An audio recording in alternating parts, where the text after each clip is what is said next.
freaking out, dude.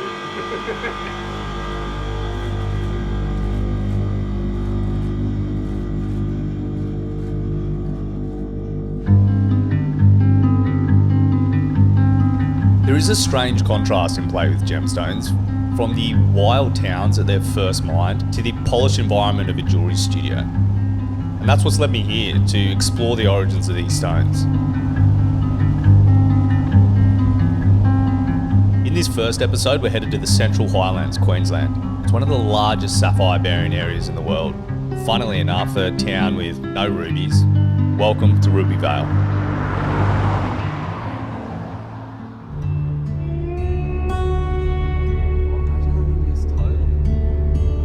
My name is Ryan. I'm a former child and I weigh 425,000 carat. Our guide for the next few days is Matt. He's a third generation sapphire miner and stonecutter.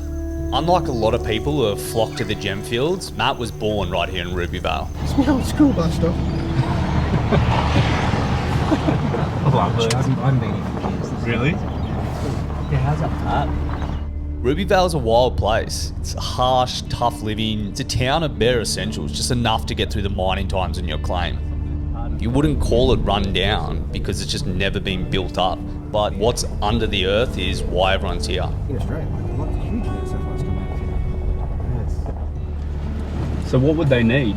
To stake a claim, essentially you knock in your pegs, make sure there's no one else on it. Yeah. Fill out your paperwork, your bond, see if you can get it approved through the mine, Department of Mines, who is the regulator for mining. And away you go. Go dig a hole and hopefully there's a sapphire there. Whew. Sometimes you get lucky, other times you dig a hole. So we're back here? So that was home. That was your home? This is sick. One thing I do find sort of fascinating about the fields is that you sort of got to be very self-reliant. You know, you're not going to duck down to the fabrication shop and get them to build you something. So you build it yourself out of whatever you have laying around. You know, you can see these are all built out of whatever. It's a corrugated iron, you know, bolted to something else, or you know, turn a gas bottle into a pot belly to heat your house, or whatever. You know, there's a lot of ingenuity. Proper man, eh? My ex-girlfriend taught me how to change a tyre on a car. So is this your little setup? So this is our little slice of heaven. There's no way we're recommending that bit to anybody anymore. I'm doing her surgery. And I said, how much is that one going to cost me? Don't worry about it, he says. Says All the right. bee's knees. Eat him a knee too. He's a beast, knees. I don't need them done, but I might just get ahead of it and get them done. Have a good one. Thank you. See ya.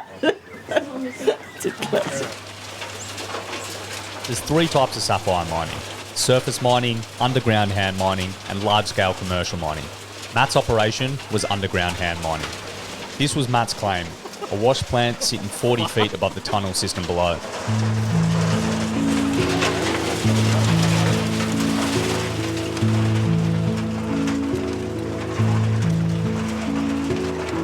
Basically, down the hole, put the dirt in the bucket, pull the lever, it then drags it up over the top, dumps it into that hopper. That hopper then feeds through the trommel, which is the round drum that spins, and now that separates out sand. Sand under here, into this pile. So that gets rid of the sand, and the oversized stuff comes out the end down that chute, and you get all these big rocks. So what we're trying to capture is the medium-sized stuff. We don't want the little itty-bitty stuff, we don't want the massive stuff, we want that stuff. You'll see it has the larger mesh, so all of your this size material falls short. That goes into the pulsator, which is like almost like a salmon ladder. So it just shakes it, and sapphire being heavier will always end up at the bottom. It's like a sieve. If you shake a sieve, sapphires will end up on the bottom. You turn it upside down, you can see your sapphires. In our case, we're pulsating the water.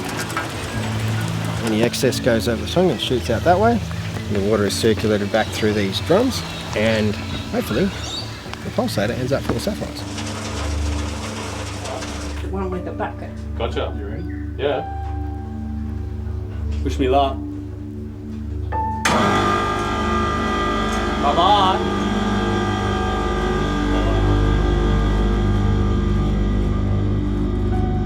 There is a beautiful bespoke nature to underground hand mining in the sense that you need the skill and experience to effectively track these riverbeds from over 40 million years ago, which is just a far departure from the large-scale commercial mining that excavates hundreds of thousands of tons of soil each day.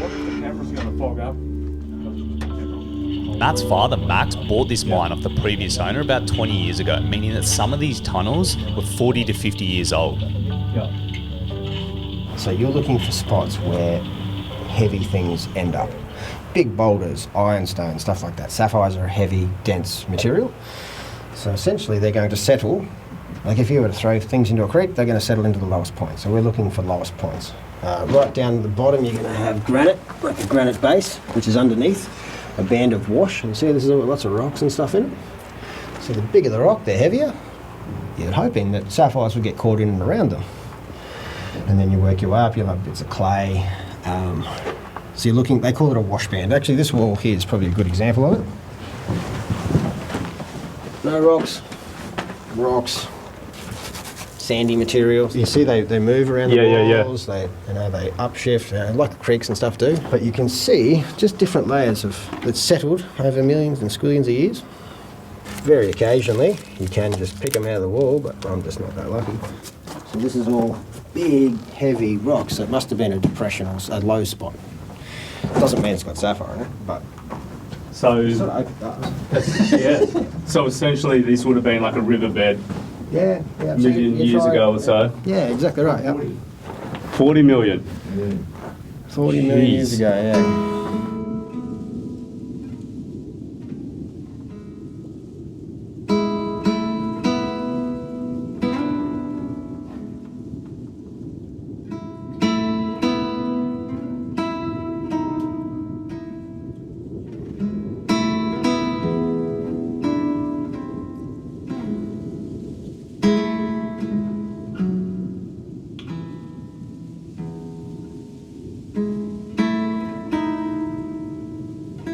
Yeah, this looks juicy around here, doesn't it? See if you can pick one out. There might be one there. Can I keep it? Oh, it depends. Anyway, I think I got one. if it won't fit in your pocket, then no. What's that, dude? That is a rock. Back in the olden days, the guys would be down here with a pick and shovel. Yeah.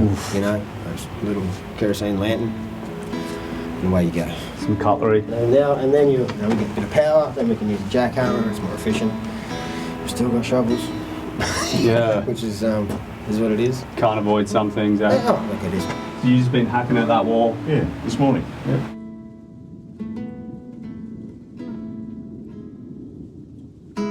Because your old boy was also Fosca, He right? got us here originally back in 1971. We got the bug. Yeah. So your old boy started Fossicking? Yep. And we followed. Yeah, I love it. And guess what? It's still Yeah, going. Still here. 3 generations. Yeah. That's so sick. Yeah.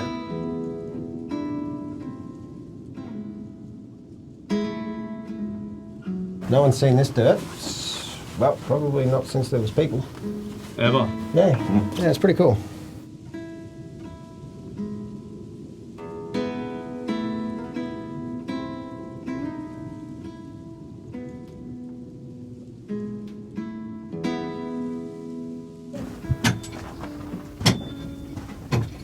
Seen the spark. Sometimes you could put in, weeks of work and find absolutely nothing. And it's disheartening.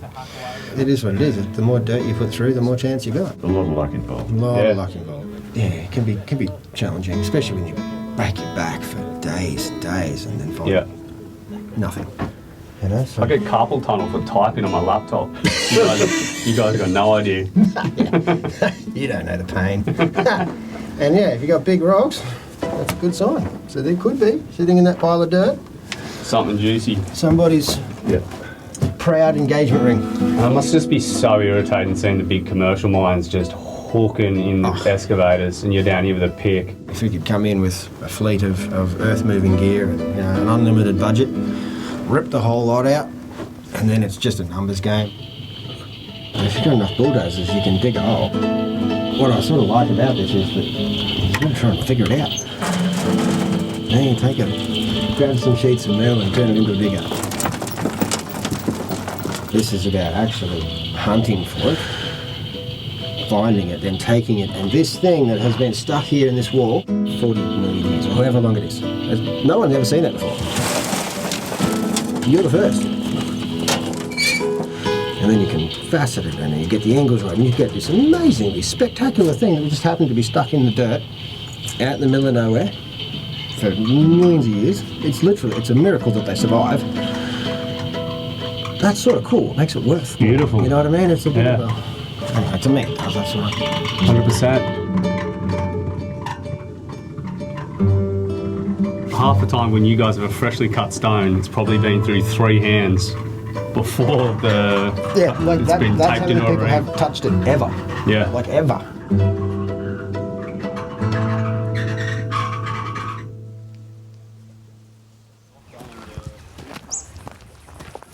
You get through under there, Matt. There's a sort of a ladder on the other side. You've got to crouch him down. See, we won, eh? So everything's coming down here.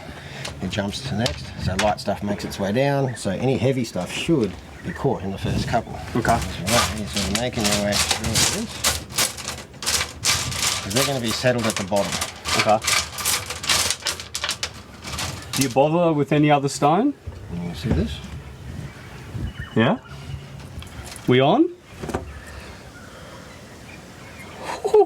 And that is a sapphire. You're kidding. Look at that, see? We're rich. Hang on to them. Is that unique? There was just one sitting there? Let's have a look. We've only half done on one tray yet. You scratch your way through. You're looking for little black rocks. What's that?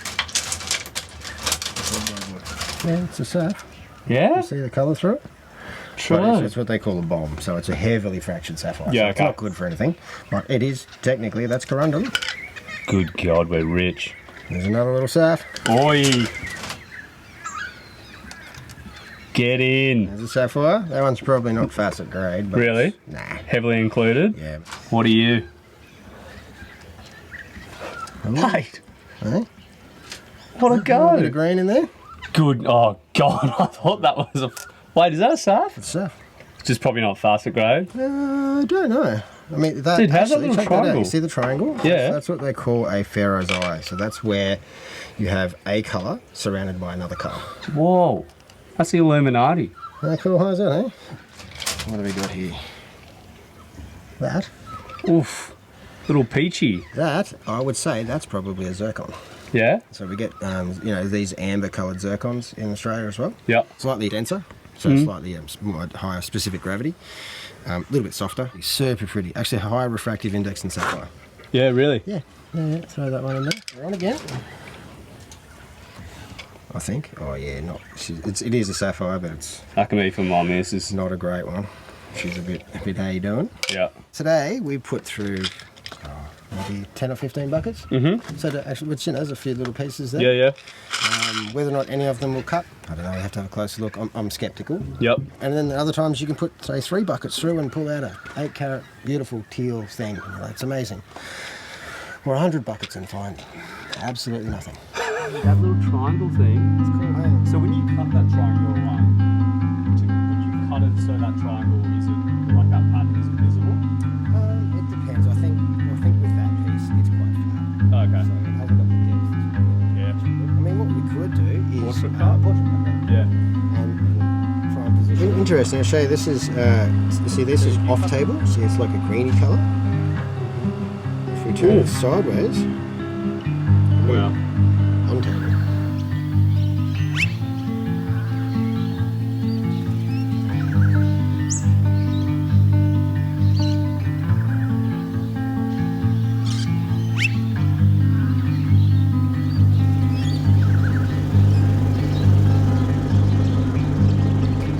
After the very tactile and analogue processes of mining in Rubyvale, we arrived at Matt's cutting facility in the Sunshine Coast, in which innovation and technology starts to take over and create that precision cut gem.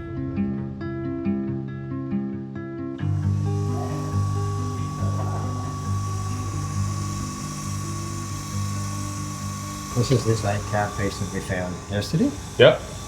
So essentially what we're going to do is it suits itself to a rectangle shape. So radiant, emerald, Barrian, something rectangular basically. So what we want to do is get a good handle on the dimensions of it. We're looking at about 11.8 by 8.1. So that gives us a length to width ratio of about 1.4. So it's about 1.4 times longer than it is wide. So then we go and have a look at our designs. So we're looking for something that's about a 1.4 ratio. 1.33, that looks probably pretty good. Open up this design. Now this is what our gem should look like when we finish. This tells me what the stone looks like as it refracts. So what we want to try and do is understand, when we cut this, are we going to get the absolute best result for that particular piece of rough? We will analyse it to understand at what percentage of the stone do we have windows, at what percentage do we have a nice high brightness, or any black spots. So when the light facets don't sparkle. Light comes in the top of the stone and in through the table. The table is basically at 0 degrees, you're looking into the stone. And the idea is all the refraction, all the sparkle and everything comes from the back of the stone. So these angles at the back are critical. So this is currently at 40.1. Now if I change the angle on that back to 38, see how it's changing the windows? It's changing the effect that the light has as it passes through. When it gets too steep, it looks rubbish, right? This is 25 different versions of that cut. Wow. Each version is a slight, minuscule angle change. Sometimes you push it too far, you'll get heaps of windows. If we actually have a look at that design, see the orange line is windows, which is nearly 40% of the stone is going to be see-through. Not a great result. Whereas if we go across to something like this, our windows are down at 20 white line or sparkle. Most of the sparkle is going to be about 70% of the stone.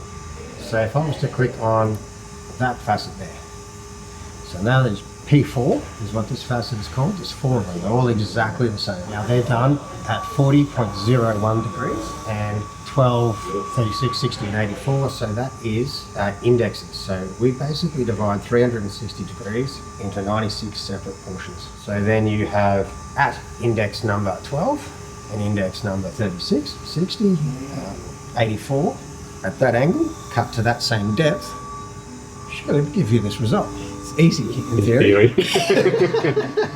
You know, but doesn't always. I'm assuming pressure on how hard you push down on the lap matters. How hard, how fast the lap is spinning. It's almost like micro machining. So you're machining sapphire, a really hard substance. So we use diamond polish because it's harder to grind it away. So if you leave something on a grinding lap for 2 seconds, you'll get a certain depth of cut. Whereas if you leave it on there for 10 seconds, you now have one of these which is cut deeper than the rest, and you can't put it back on. So that now means the other 3 have to come down to match. Oh. That also means that these ones that are beside it have to be adjusted too.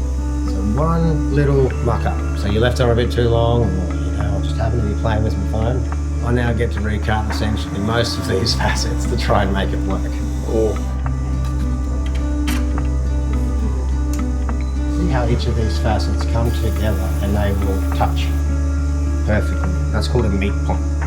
Your meet points should be a point. Not a little flat at the end, not a little line at the end. That's the procedure. Fine. Oh, now if we cut it not deep enough, its facets are gone. And if we cut it too deep, so we're grinding away, trying to get it to touch there and there, oh, gone too far. And it happens sometimes to be distracted, and it just takes a second at times. It makes me like, oh man, now I've got a girdle with a knife edge.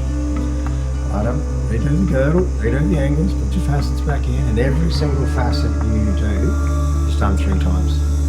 So you do it on grind, which is roughly say a 600 grit lap, so it's quite a coarse. And then a pre-polish, which is up to 3000 grit. And then final polish is done on 100,000. Super smooth. So basically it's just replacing bigger scratches with smaller scratches and smaller scratches until the point where you can't see it, and it's a beautiful